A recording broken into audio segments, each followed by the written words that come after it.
Gun park దగ్గర అవుతున్నాం. So Telangana అమరవీరులను స్మరిస్తూ కూడా ఈరోజు జూన్ 2 తారీఖున తెలంగాణ అవతరణ దినోత్సవం చేస్తూ ఉన్నారు. సో మరి ఆ అమరవీరుల జ్ఞాపకాలతో కూడా ఎట్లా ఉంది ఏందని మాట్లాడే ప్రయత్నించాం. మనతో పాటు మాట్లాడడానికి ఆ తెలంగాణ ఉద్యమకారులు దుర్గం భాస్కర్ గారు ఉన్నారు. అన్న నమస్తేనే.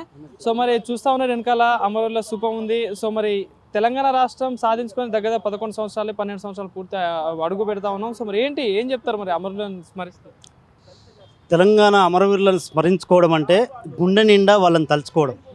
ఇవాళ తెలంగాణ రాష్ట్రం అని మనం చెప్పుకుంటున్నాం అంటే ఆ తెలంగాణ అనే పదం ఏర్పడిందంటే అటు అమరవీరుల త్యాగం ఉంది.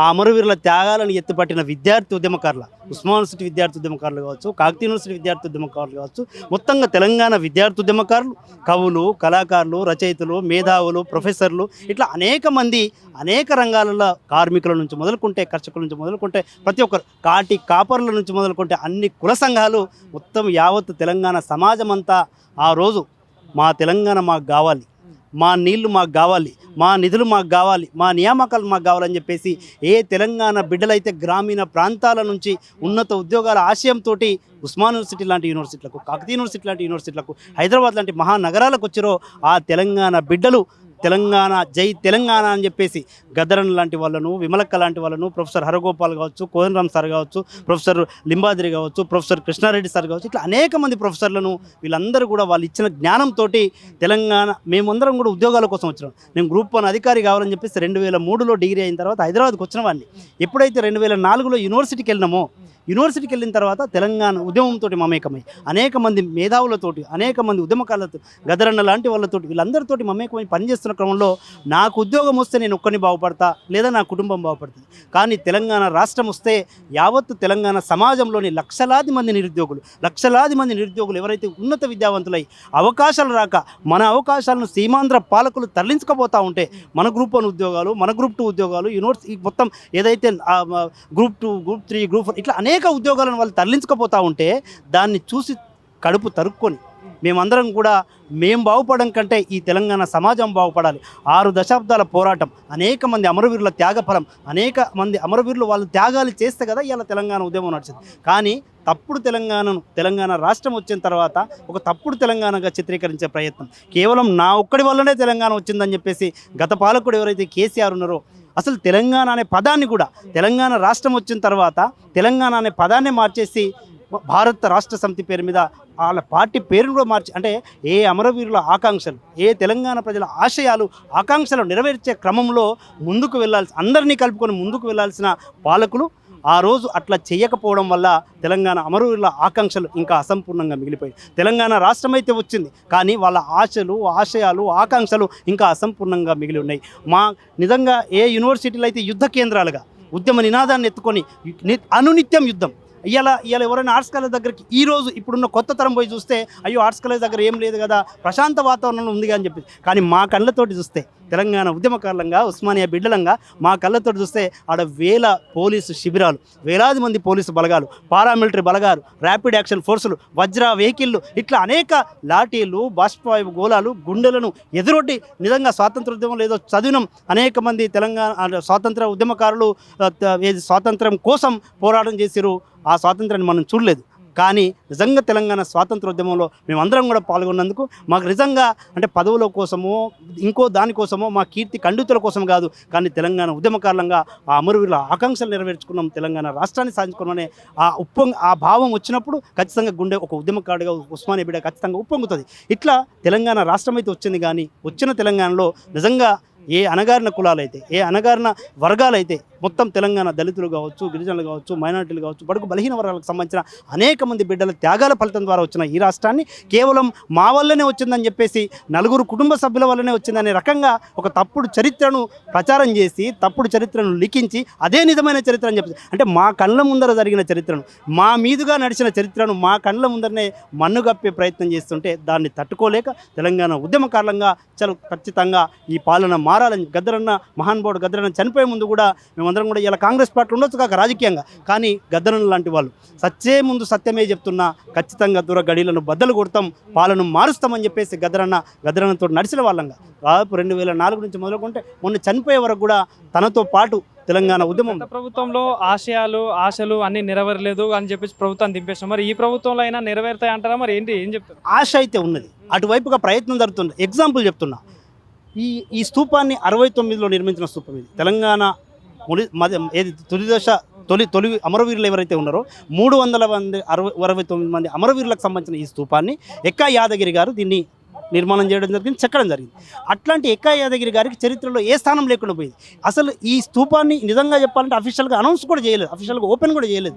అట్లాంటి ఆ ఎక్కా యాదగిరి గారిని ఇలా గౌరవంగా ఆత్మగౌరవంతో నిలబడే విధంగా తెలంగాణ ఉద్యమకారుడుగా గుర్తించి ఇలా గౌరవంగా గత డిసెంబర్ 9న ప్రకటించిన సెక్రటరియట్లో జరిగిన తెలంగాణ తల్లి విగ్రహావిష్కరణలో ఇవాళ ఏదైతే ప్రభుత్వం ఇవాళ తీసుకున్న కార్యక్రమంలో వాళ్ళకు ₹1,00,00,000తో పాటుగా ఫీచర్స్ ఇట్లా 3 అంటే అదొక గౌరవం కాదా? అంటే ఉద్యమకారులను గుర్తించడం కాదా? గద్దరన్నను గద్దరన్న అయితే తెలంగాణ రాష్ట్రం కోసం 5 తుపాకీ బుల్లెట్లను ఆనాటి సీమాంధ్ర పాలకులు బహుమతిగా ఇస్తే జై తెలంగాణ అన్నందుకు అట్లాంటి గద్దరన్నను ఇదే ఎర్రని ఎండలో గడి బయట కూర్చోబెట్టిన కేసీఆర్ ఇలా ప్రజాపాలన వచ్చేసరికి అదేమో గడిల పాలన ఇలా ప్రజాపాలనలో గద్దరన్న పేరు మీద అవార్డులు కావచ్చు, గద్దరన్నను గౌరవంగా సత్కరించడం కావచ్చు, గద్దరన్న పేరు మీద జయంతులు వర్ధంతులే కాకుండా ఇలా గద్దరన్నకు కూడా అమరవీరులుగా ఒక ఉద్యమకారునిగా గుర్తించి ఆ కుటుంబానికి కూడా న్యాయం చేసే విధంగా. అదే కాదు, రాజకీయపరమైన భేదాలు లేకుండా ఇవాళ గోరేటి వెంకన్న గారు ప్రజా గాయకుడు, ప్రజా వాగ్గేయకారుడు, ఇవాళ ఉండొచ్చు కాక టీఆర్ఎస్ ఎమ్మెల్సీగా, కానీ తెలంగాణ ఉద్యమంలో తన పాత్రను తక్కువ అంచనా వేయలేం కదా. కాబట్టి ఇవాళ తెలంగాణ ఉద్యమకారుడిగా ఇవాళ తనను గుర్తించి ఇలా ఆయనకు కూడా ₹1,00,00,000. అదేవిధంగా నిన్నగాక మొన్న ములుగులో ఒక ఎవరైతే జడ్పీ చైర్మన్గా పనిచేసిన జగదీష్ అన్న ఉండెను, ఆయన టీఆర్ఎస్ పార్టీకి సంబంధించిన నాయకుడు. కానీ గతంలో తెలంగాణ ఉద్యమంలో తెలంగాణ జనసభ లాంటి వాళ్ళలో తెలంగాణ ఉద్యమ కార్యాచరణలో పనిచేసినవాడు కాబట్టి ఆయన చనిపోతే ఆయన గౌరవార్థం గౌరవ మంత్రి సీతక్క గారు ఇలా ములుగులో ఏదైతే మల్లంపల్లి ఏదో ఒక మండల్ జేడి మల్లంపల్లి అనే పేరుతోటి ఆ మండలాన్ని అంటే ఇలా రాజకీయాలకు అతీతంగా తెలంగాణ అభివృద్ధి చేసుకుందాం, రాజకీయాలకు అతీతంగా తెలంగాణ ప్రజల్ని ఉద్యమకారులను గౌరవించుకుందామనే ఒక ఆలోచన అయితే ప్రజాప్రభుత్వం చేస్తుంది. గత పాలకులకు ఈ పాలన ఇలా సొంత కూతురే చెప్తుంది కదా సామాజిక న్యాయం జరగలేదు తెలంగాణలో అని చెప్పేసి, తెలంగాణ ఉద్యమకారులకు న్యాయం జరగలేదని చెప్పేసి కేసీఆర్ కూతురే చెప్తా ఉన్నది కదా. ఇలా తెలంగాణ పేరు మీద అటు ఉద్యమంలో ఎన్నికలు, ఉప ఎన్నికలు, కలెక్షన్లు, కమిషన్లు, మళ్ళీ తెలంగాణ రాష్ట్రం వచ్చిన తర్వాత 4 కోట్ల ప్రజలు పోరాడి సాధించుకున్న తెలంగాణను మేము నలుగురమే సాధించుకున్నాం అని చెప్పేసి సావు నోట్లో తలకాయ పెట్టి తెలంగాణ ఇచ్చుంటే మాకు అసలు మేము ఉన్నత విద్యావంతులము, యూనివర్సిటీలో పిహెచ్డీలు చేసిన వాళ్ళము. అరే ఇంత మన కళ్ళ ముందర చరిత్రను మాయం చేసే ప్రయత్నం చేస్తాం, దళితుడిని ముఖ్యమంత్రిని చేస్తా అని చెప్పేసి కొన్ని వేల బహిరంగ సభలలో చెప్పి తీరా తెలంగాణ రాష్ట్రం వచ్చిన తర్వాత కేసీఆరే దళితులుగా మారి కేసీఆర్ తనకు తానుగా నేను దళిత కుటుంబంలో పుట్టినని చెప్పేసి అనుకొని తెలంగాణ సమాజంలో ఉన్న దళితుల్ని కూడా మోసం చేసే విధంగా ఇట్లా అందరినీ దళితులను కావచ్చు, గిరిజనులు కావచ్చు, 3 ఎకరాల భూమి నుంచి మొదలుకుంటే అనేక అంశాలలో అనేక అవకాశాల్లో మోసం చేశారు. కాబట్టి ఇలా ఆ పాలన వద్దు అని చెప్పేసి ఈ పాలన తీసుకొచ్చు. ఈ పాలన అటువైపుగా అడుగులేస్తుంది, తెలంగాణ ఉద్యమకారులకు ఖచ్చితంగా గౌరవిస్తుంది, గుర్తిస్తుంది. వాళ్ళకి ఎవరైతే అమరవీరుల కుటుంబాలు ఉన్నారో వాళ్ళకి గౌరవ వేతనంగా 25,000 పెన్షన్ ఇస్తా అని చెప్పేసి దానికి సంబంధించిన ఒక కమిటీ చేస్తూ ఉన్నది. అదేవిధంగా తెలంగాణ ఉద్యమకారులకు ఎవరైతే మాలాంటి ఉద్యమకారులు చాలామంది ఉన్నాం, ఒక యూనివర్సిటీ విద్యార్థులు కాదు, బయట అనేక మంది తెలంగాణ సమాజంలో ఉన్న ఉద్యమకారులు ఉన్నారు. వాళ్ళు ఖచ్చితంగా వాళ్ళని గుర్తించి గౌరవించి 250 గజాల స్థలం కూడా ఇస్తా అని చెప్పేసి మేనిఫెస్టోలో హామీ ఇచ్చింది. ఖచ్చితంగా అటువైపుగా అడుగులు వేస్తా అని చెప్పి ప్రయత్నం చేస్తాం. ఒకవేళ అటువైపు చేయని ప్రయత్నంలో మా ప్రభుత్వంలో మేము ఉద్యమకారులుగా ఉన్నాం కాబట్టి ఖచ్చితంగా మేము ఒత్తిడి పెట్టైనా సరే గౌరవ ముఖ్యమంత్రి రేవంత్ రెడ్డి గారి మీద, ఉప ముఖ్యమంత్రి బట్టి విక్రమార్క గారు మంత్రివర్గం మీద ఒత్తిడి పెట్టైనా సరే ఇందాక మధుయాస్క అదే మాట చెప్పడం జరిగింది. అంటే ప్రభుత్వంలో ఉన్నంత మాత్రాన ఉద్యమకారులుగా మేము మొత్తం కూడా అంటే సైలెన్స్గా ఉండదలుచుకోలే. ఖచ్చితంగా తోటి ఉద్యమకారులకు న్యాయం జరగాలని చెప్పేసి కోరుకుంటాం. సరే మాకు పదవులు కొంత లేట్ అయితే అవ్వచ్చు కాదు, కానీ తెలంగాణ సమాజం చాలా గొప్పది, తెలంగాణ ఉద్యమకారుల త్యాగం గొప్పది. అమరవీరుల కుటుంబాలకు కూడా న్యాయం చేయలేకపోతే మనం ఏ ప్రభుత్వంలో ఉంటుంది? అది గత ప్రభుత్వమైనా ఈ ప్రభుత్వమైనా దానివల్ల న్యాయం జరగకపోతే లాభం ఏంటి? కాబట్టి మాకైతే విశ్వాసం ఉంది, సంపూర్ణ విశ్వాసం. ఒక తెలంగాణ ఉద్యమకారుడిగా, ఉస్మానియా బిడ్డగా ఖచ్చితంగా ఈ ప్రజాప్రభుత్వంలో తెలంగాణ అమరవీరుల కుటుంబాలకు కావచ్చు, తెలంగాణ ఉద్యమకారులకు కావచ్చు ఖచ్చితంగా న్యాయం జరుగుతుంది. ముఖ్యంగా ఏ నిరుద్యోగ యువత అయితే ఉద్యోగాల కోసం కొట్లాడిందో ఇలా ఆ నిరుద్యోగ యువత ఆశలు నెరవేర్చే విధంగా జాబ్ క్యాలెండర్ను ప్రకటించి దాదాపు ఇప్పటికే 60,000 ప్రభుత్వ ఉద్యోగాలు గత 15 నెలల కాలంలో నింపడం జరిగింది. ఇప్పుడు కూడా మొన్నను విలేజ్ లెవెల్ ఆఫీసర్లకు సంబంధించిన ఉద్యోగాలు దాదాపు 3-4 మంది ఉద్యోగాలకు అవి కూడా నింపుతా ఉన్నారు. రాబోయే రోజుల్లో తెలంగాణ నిరుద్యోగ యువత ఖచ్చితంగా న్యాయం జరిగే అవకాశం అయితే ఉన్నది. ఖచ్చితంగా తెలంగాణ అమరవీరులు ఆత్మగౌరవం తలెత్తుకునే విధంగానే ఈ ప్రజాప్రభుత్వం ఉంటుందని చెప్పేసి అటువైపుగా ప్రభుత్వంలో ఉన్నా కూడా ఉద్యమకారులుగా ఉస్మానియా బిడ్డలంగా మా వంతు కార్యాచరణ ఉంటుందని చెప్పేసి కూడా తెలియజేస్తాం. థ్యాంక్ యూ అన్న, థ్యాంక్ యూ.